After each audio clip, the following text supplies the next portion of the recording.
So what I thought I'd do now is go through a basic neurologic examination of the upper extremity. Neurologic examination should start where neurology starts, and that's the head, and then move down the neck, down the shoulder, and into the hand and wrist. And so what I thought I'd do right now is to show you how to start with a neck examination and then move on down. So first I would normally ask the patient to go ahead and flex her neck all the way, bend down as far as you can, and then bend all the way back and look towards the ceiling. And then bring your head back to neutral, and then rotate that way as far as you can go.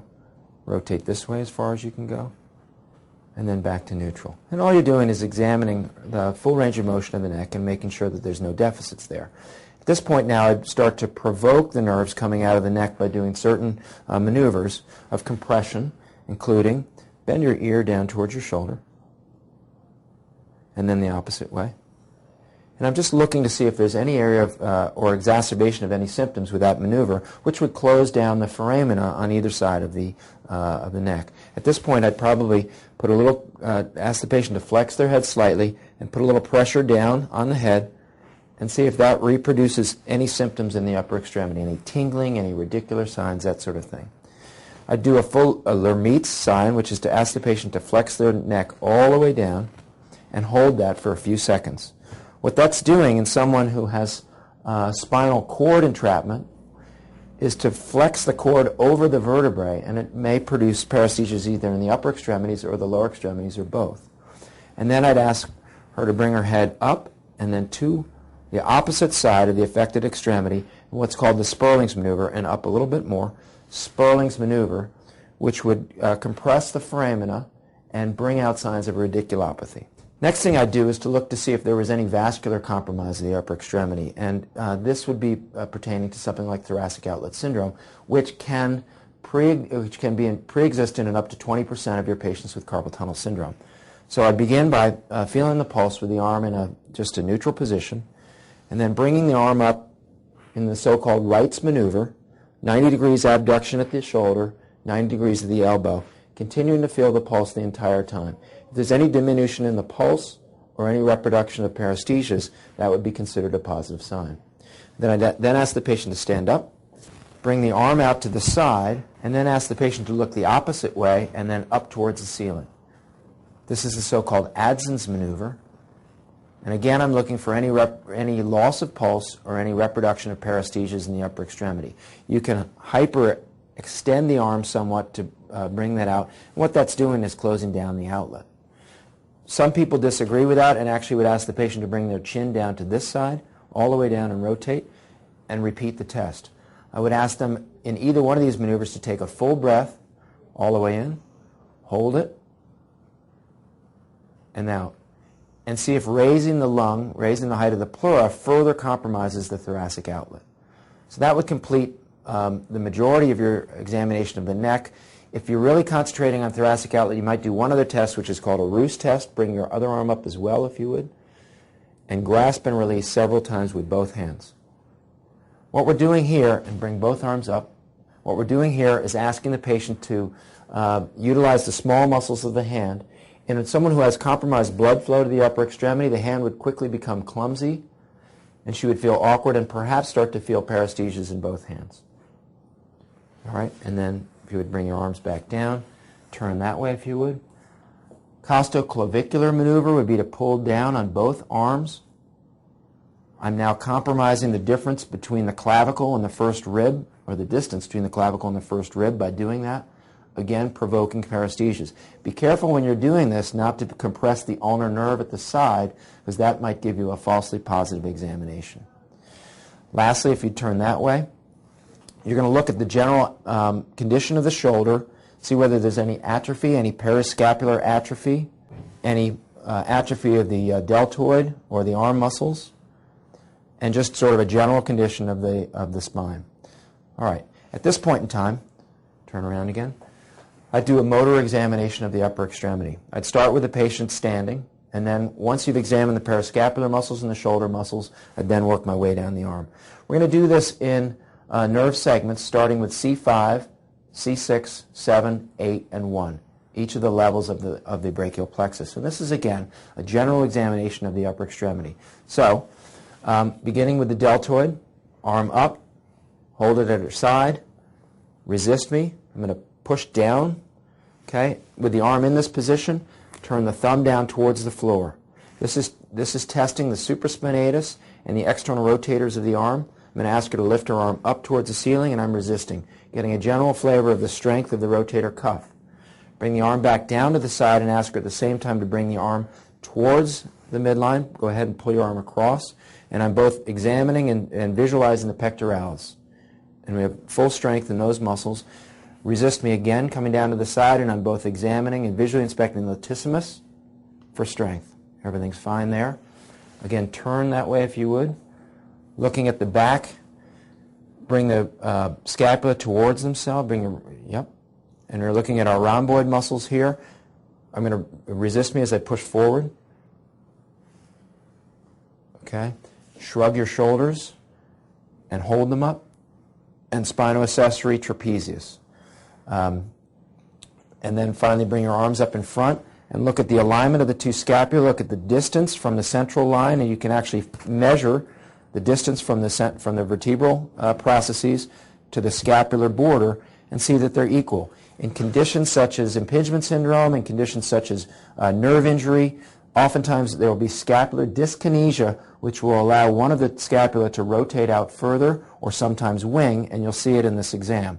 Winging might be indicative of either trapezius weakness or serratus anterior weakness, which can cause the shoulder blade to actually drift out or sometimes rotate on the thorax. Okay, bring your arms down. That maneuver can be accentuated by asking the patient to push against a wall as well. Okay, come on back down. Now sit down if you would. At this point, I generally sit to make the patient feel a little bit more comfortable. At this point, I've tested the shoulder and I've tested the parascapular muscles. Basically, most of that is the C5 dermatome. That would be deltoid supraspinatus. I've tested the biceps, again C5. I've drifted over and tested the triceps because it's in the neighborhood, but that's actually C7. Now I'm going to want to work down towards the elbow, get into the C6, 7, 8, and 1 muscular regions. So first I'm going to ask Joy again to flex her elbow, and I'm looking here at the brachioradialis and resisting her. Okay, that's C6. At this point in time, I'm going to ask her to extend the wrist and hold it. C6 again, wrist extension. And if you think about it, C6 is wrist extension, C7 is MP extension, and then C8T1 is IP extension. And that's just a useful mnemonic, C6, 7, and 1. Helps you to recall those muscular levels. So again, C6, wrist extension, hold your wrist back. Okay, now you can go right to finger extension. And really where you want to test is just past the MP joints, because you're looking to test the long extensors of the digits and not so much the extrinsics, which are out here. Okay? With this position, you can go ahead quickly and test intrinsic function as well. Fan your digits and hold them. And bring your thumb up as well and hold that. You're both testing the muscle, which in this case is the extensor pollicis longus, and the level, which is C7, C8. Importantly, sometimes in problems about the postinterosseous nerve or the radial nerve, you'll need to discriminate between radial wrist extension and ulnar wrist extension. So it's not a bad idea to place the person's hand for the muscle that you want to test and then hold it there and resist. And you can see standing out the extensor carpi ulnaris, okay, which is one of the last muscles down the line of the postinterosseous nerve, and a C7, C8 innervated muscle. Okay, we're going to flip over now. With any of these maneuvers, you want to be looking for any obvious atrophy of the forearm as well. And as you can see here, there's normal contour of both Henry's wide, the extensor muscles, and the flexor pronator mass. It's very important to look for atrophy here. And while you're in this position, I'm going to ask the person to rotate her arm that way. So go ahead, rotate that, and resist me as I try to rotate it back. Pronator is being tested right now. Now keep it there. Now try to rotate your hand back into position. Keep your hand there and resist their ability to supinate. Okay, you're testing both supinator and biceps with that maneuver. Flex the wrist down, hold it there, and pull against me. I'm testing both flexor carpi radialis and ulnaris, and I want to feel with my other hand as I do that. Relax. And then each of the fingers have to be tested in turn. And you're going to ask the patient to go ahead and flex each finger one by one. And you're testing the flexor superficialis muscle. You can do that against resistance. Go ahead and try that again with your middle finger. She's got normal strength of flexor sublimis. And then now to test your profundus, you have to do them all at once. Go ahead and bend down the tips.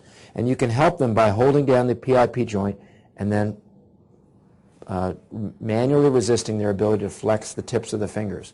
Now, because the profundus is both dually innervated by the median nerve and the ulnar nerve, on occasion you'll want to test both sides independently. Go ahead and bend your fingers down. And I'm pulling against both the ulnar innervated profundi and the median innervated profundi to get a sense if there's any discrepancy there. That can be important on ulnar neuropathies or sometimes high median neuropathies, which can affect, again, the profundus muscles in the forearm. While you're here, go ahead and flex the thumb down and hold it. Okay? And then we're going to work towards an intrinsic examination of the hand. I've already asked her to fan her digits and hold it. And here we're going to look for any obvious atrophy of the abductor digiti minimi or the first dorsoneuroosseous adductor. I'm going to ask her to post her thumb. And it's helpful to position the person's hand where you want it and ask them to hold it there. So go ahead and hold it there as I resist. And we're looking at both the contour and the bulk of the abductor, short abductor of the thumb, short flexor of the thumb, and then bring your thumb across to your little finger. You can test, again, abduction power and adductor power. Bring your thumb across like that, adductor power of the thumb. Another quick way to test these, to gain our intrinsic strength, is to ask her to go ahead and pinch that like it's a key and observe the posture of her thumb. Most people, when they're pinching like this, will keep the thumb tips fairly straight. And you can look right away at the first dorsal neurosseous. A sure sign of ulnar nerve entrapment is when you've got hollowing atrophy at this point here. To test for ulnar weakness, you ask her to do that simultaneously with both hands. Go ahead and grasp and pinch on both sides and pull against each other. Now, a person's going to naturally go into their power pinch pose, which is straight at the IPs on both sides, and you're looking at first dorsal neurosseous. If Joy was to flex her thumb like that on one side and keep it straight on the other, you'd suspect that, in fact, there was marked weakness of the first dorsal neurosseous here, causing her to use her long flexor of the thumb and her long flexor of her index finger rather than the intrinsics of her hand to achieve the same degree of strength. That's called a positive Froment sign. If, when asking a patient to abduct, they do fine, but when they're adducting, the small finger stays out in left field like that, it's because of an intrinsic muscle imbalance, interosseous muscle weakness, that's preventing her from adducting her small finger. We see that on occasion when an ulnar nerve is recovering and it's already re-innervated the abductor digiti minimi, but has failed to turn around the horn and start to innervate the smaller interosseous muscles of the hand.